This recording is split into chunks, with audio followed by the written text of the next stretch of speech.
first of all, one can be in a customs union, you have to have a common external tariff, but you don't have to be in a common commercial policy. Is that correct?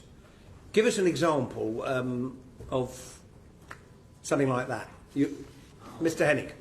So I'll start. The common commercial policy, as defined, is that the EU is negotiating trade agreements on your behalf in goods and in services and in all other respects. A customs union such as that the EU has with San Marino or Turkey means, as you say, common external tariff and no tariffs between on substantive legal trade between members. It does not mean that, for example, the EU negotiates trade agreements on behalf of Turkey.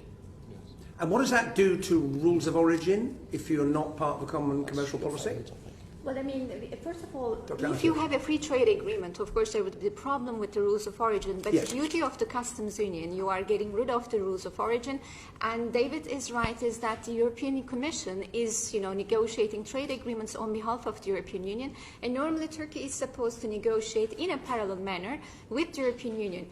But, I mean, we have talked a lot earlier on, and I'm sure you're aware of the fact that there's an asymmetrical relationship between Turkey and the European Union in the sense that once the EU concludes agreements with third countries, then third countries have no longer interest in concluding an agreement with Turkey. This said, we have to comply with the European Union's common commercial policy in the sense there is regulatory harmonization also coming from the Turkish accession to the EU because we're in the process of acceding to the European Union, and also customs union in general requires under 9/95 the customs union decision between Turkey and the European Union, as well as the association agreement of 1963. Right. But just if a country is in a customs union with a number of other countries but isn't in the common commercial policy, just could you explain to us what happens on rules of origins? If something comes in from a country, say that a deal the UK has done with another country, what happens when those goods then move into the EU with which we might have a customs union but not be part of the common commercial policy? So a customs union with the EU is lopsided. So yep. insofar as whilst the EU could sign an agreement with a country that refused to, in this example, do one with the UK would not be able to do otherwise. There is one example of Turkey having done otherwise, but it wasn't meant to. So that's with Malaysia. But largely speaking, so you do have this issue of circumvention, whereby if the EU were to do an agreement with Indonesia, and the UK were not able to also do a parallel agreement with Indonesia, you could have Indonesian goods entering the UK via the EU at a lower duty than what the UK would charge at its own border. One thing I would say is I think there's some confusion in the UK debate as to what the Turkey does at its own borders when it comes to one of these examples. So, for example, Canada. The EU has an agreement with Canada, Turkey does not. There is this assumption that, therefore, Turkey allows Canadian imports to enter directly into its own market at a lower tariff from Canada. This isn't the case. If you actually look at Turkey's external tariffs and applied tariffs, when it comes to Canada, it still just applies the higher duty. So the risk is for Turkey of circumvention by the EU rather than imports directly from Canada. Okay, so what would be the advantages to the United Kingdom in being in a customs union with the European Union with a common external tariff, but not being in the common commercial policy, or what would be the disadvantages? Well, in my humble opinion, I don't believe that scenario actually exists. If you have a customs union with the European Union, you have to be in the common commercial policy. Even if the article... So it's not on... You think it wouldn't be on offer? No, because, I mean, first of all, you have to read the provisions of the Article 24, which says actually that you have to apply the same other regulations of commerce, other restrictive regulations of commerce. So there must be a harmonization at the border, equally internally. And for instance, when you look at the documents which, form the customs union between Turkey and the European Union, there are all the time references that once a third country product has been cleared inside the European Union, which means it's in free circulation, then it will have free access to the Turkish market.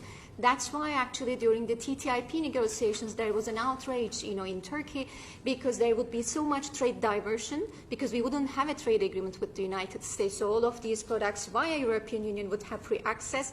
That's why then, we wanted to have a parallel agreement with the United States, and all the problems arose afterwards. Okay. I would add to that so it's not on offer for the UK to remain party to the EU's common commercial policy as a distinct member. We will be outside of the EU, it is an EU competence. We will be bound to follow the common commercial policy. So if the EU does an agreement with, keep using Indonesia as an example, UK will be bound to seek one as well. In terms of the benefits to the UK of being in a customs union with the EU, at its most basic, so this is before you pile in other things, because it's a framework with which you can pile up other measures, it's that you would, as well as having tariff-free trade, you would not have to worry about rules of origin. And I think the rules of origin issue gets confused, as in people think it's about checks. It's not about checks. It's about whether you qualify for the zero tariff preference afforded under an agreement. If we just had a free trade agreement, lots of exporters in the UK would not qualify for it because they do not have enough local content to meet the thresholds. If you're in a customs union, the assumption is that you do actually meet that threshold for whatever reason, and the default is you qualify for the zero tariff preference. There is, of course, still documentation involved with being in a customs union as well, but that's not the issue. So a customs union in and of itself does not remove any checks at the border, does not remove any documentation, but it does make it much, much easier for UK exporters to the EU, in this example, to qualify for zero tariffs.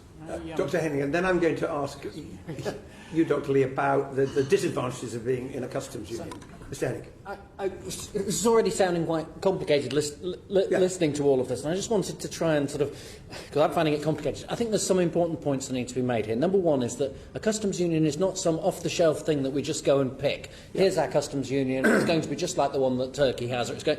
No, it will have to be negotiated, and therefore many of the things that we're talking about will be subject to fairly detailed negotiations. The second thing is that the customs union specifically applies to tariffs, but it could be extended, as it has been in Turkey, and possibly it must be, to the goods regulation. And an example of that would be that Turkey, for example, follows fully regulations with regard to automotive manufacturing of the EU, and in return it is allowed to have its cars certified to European standards so that they have free circulation. And Turkey, as far as I know, apart from Switzerland, is the only non-EEA country that is part of the EU system for car manufacturing. Okay, so that's not. Sorry, just one more thing was on services. So the common commercial policy also covers services. The customs union does not have to cover services. With Turkey, it does not cover services, but maybe we will choose that it should do.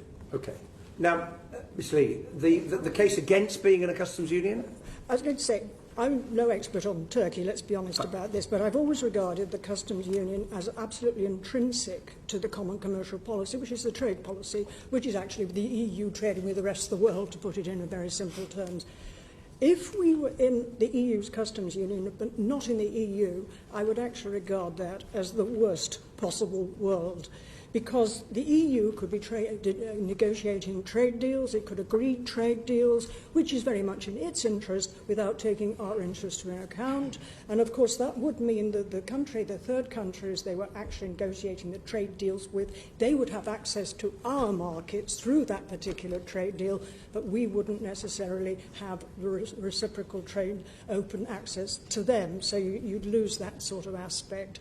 And I think too that any trade deals that were negotiated by the EU, if we were in the customs union, not a member of the EU, would clearly not take our interest into account. So I do take the view that actually being in the customs union but not in the EU, not having a sort of a seat at the table in the negotiations, would be the worst option for this country.